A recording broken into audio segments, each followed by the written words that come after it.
Welcome to the Horrorfest, bitches. It's Uncle Freddy back with another one. Tonight we're talking about Fridays, part 3 and 4. Just give me a second. Hold on.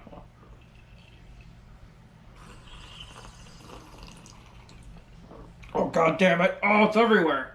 Oh, that's okay. Oh, that's the stuff. Oh, yeah. Let's get another one real quick here. Hold on. That's right, bitch. Anyway, so in parts 3 and 4, we get the infamous hockey mask, and from there it's history. The motherfucker's just wearing it all the time and hiding his ugly ass fucking face. But, these are classics in their own right. I think the first one that we're talking about was in, 3D. Oh, well, guess what? I had a 3D one too, and my daughter came back to kill me. It's not important. Let's watch the fucking movie.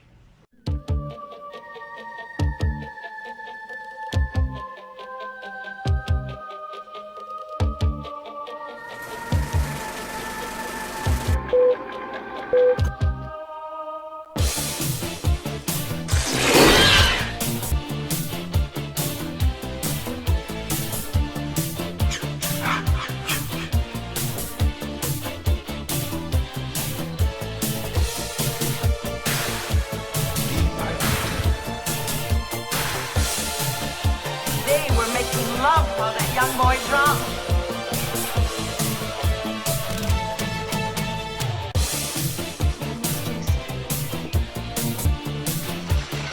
Trick or treat, motherfucker.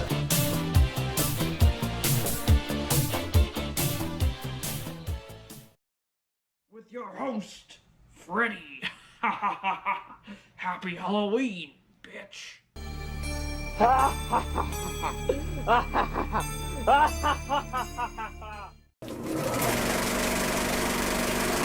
Alrighty, time to put your 3D glasses on for Friday Part 3 in 3D. No, I'm just kidding. It's not in 3D. At least not for you. So, the following night after the events of Part 2, Jason makes his way to a local store ran by a married couple. The husband's too busy eating literally everything in the store to notice Jason walking up.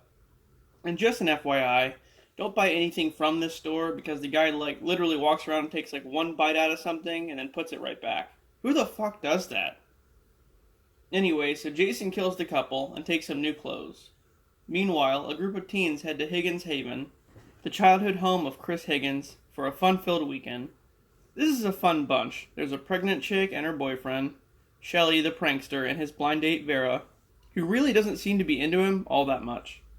I mean, yeah, the guy's being kind of weird as fuck, on the first date. Oh yeah, and then there are these Cheech and Chong knockoffs. And last but not least, Chris. So the group gets to the cabin to meet Rick, Chris's boyfriend, while Shelly and Vera go to the store for party stuff. While there, Shelly accidentally knocks over a bunch of motorcycles, pissing off a bunch of bikers, who end up following them back to the Haven. But they're not the only ones who followed. As revenge, the bikers siphon the gas from the group's van and try to burn their barn down with it. But the plan fails when Jason shows up and slaughters the bikers. Later that night, Chris is telling Rick about how she was attacked by a deformed guy in the woods 2 years prior, which was obviously Jason. Only now, for some reason, he never looked like a hillbilly. So, yeah, nice continuity, Paramount. Back at the Haven, Vera's relaxing by the lake when Shelly jumps out wearing a hockey mask, scaring the shit out of her. Man, if you're trying to win this chick over, you're really doing a shitty job. So Jason kills Shelly and takes the mask, creating his iconic look. And then he swoops on old Vera. Nah, I'm just kidding. He shoots her in the face with a spear gun. As this is going on, Debbie, the pregnant chick, is taking a shower when her boyfriend's doing this clown shit in the hallway. For whatever reason, throughout the whole movie, he walks around in a handstand. I don't get it. Well, that's fine, because old boy Jason puts a stop to that real quick and cuts his ass in half. Then, after Debbie finishes her shower, he kills her too. Aw, man, not the pregnant chick. Come on, Jason. After this, Jason cuts the power, causing one of the stoners, Chuck, to investigate, which obviously results in him dying when Jason throws him into the fuse box. I know you're high, man, but didn't you ever watch a scary movie before? Jesus Christ.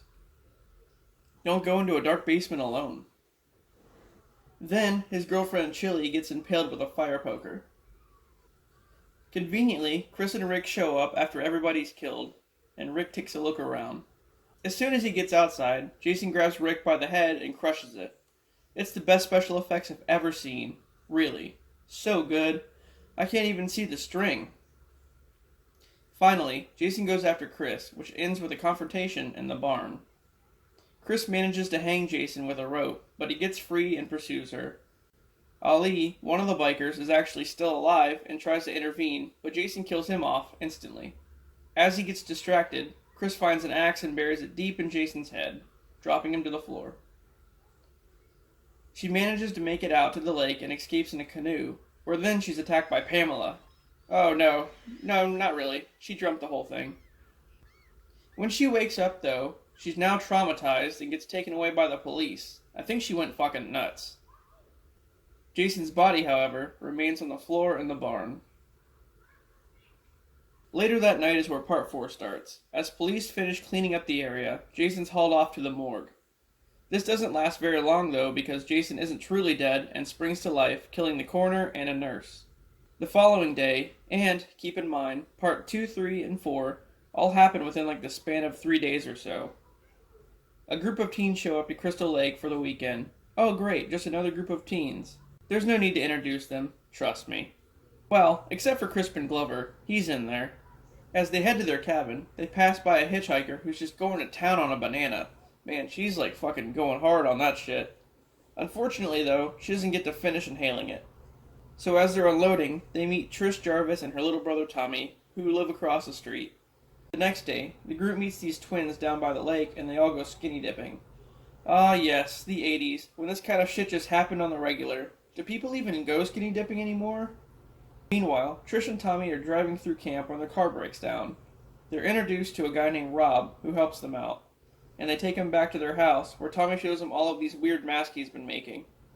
Oh, so the kid's doing cosplay, huh? Well, guess what, bitch? I'm better at it.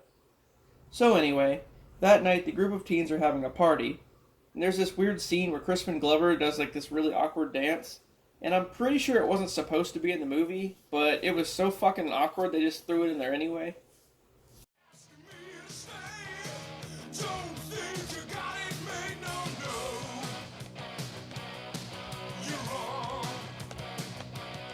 Cause you can't make it anymore. I know what you're waiting for. I should turn away and walk right out that door because I know. Hey, how come you turned that off? Not too long into the party, fuckery ensues as Jason picks them off one by one. This guy gets harpooned in the dick. Oh yes, the old dick twist. As this is happening, the power goes out at both the teens' place and the Jarvises.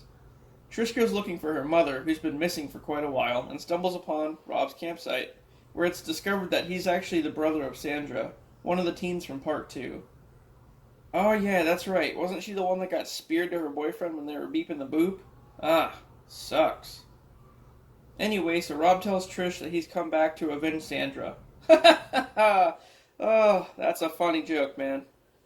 Meanwhile, back at the party house, the teens continue to get picked off. This time it's Jimmy, aka Crispin Glover, who gets a corkscrew to the hand and a foot in the balls! Well, no, not really, but he does get a meat cleaver to the face. Then, one of the twins gets thrown through a window and onto a car. But probably the most desired kill of them all is this annoying guy named Ted, who keeps just trying to fuck literally everybody and hits on them by asking if they want to kiss his teddy bear. I don't know, the guy's fucked up. I don't think he's right in the head. Anyway, so he gets stabbed and put out of our misery. Gets put out of his misery. And after the last teens are killed off, Trish and Rob show up to find everybody dead. Jason appears and attacks them, and Rob sacrifices himself so that Trish can escape. Fuck that shit, man. I would have tripped her and left her for dead. And this is where the finale happens. Jason chases Trish back to her house, where he comes in guns blazing, pretty much fucking blowing the door off the hinge. Then he almost kills her, until Tommy walks downstairs dressed as young Jason. Okay, so for context, there's this scene earlier on where Tommy finds these old newspaper clippings about Jason drowning, and uses it as a reference to dress like him. I would assume his purpose is to, distract him later on when the time was right, but who the fuck knows. Anyway, so he does a shitty job of shaving his head and it's all patchy and shit. But it works for like a minute, until Trish fails at stabbing him with a machete. I mean, come on, Trish, you had one fucking job.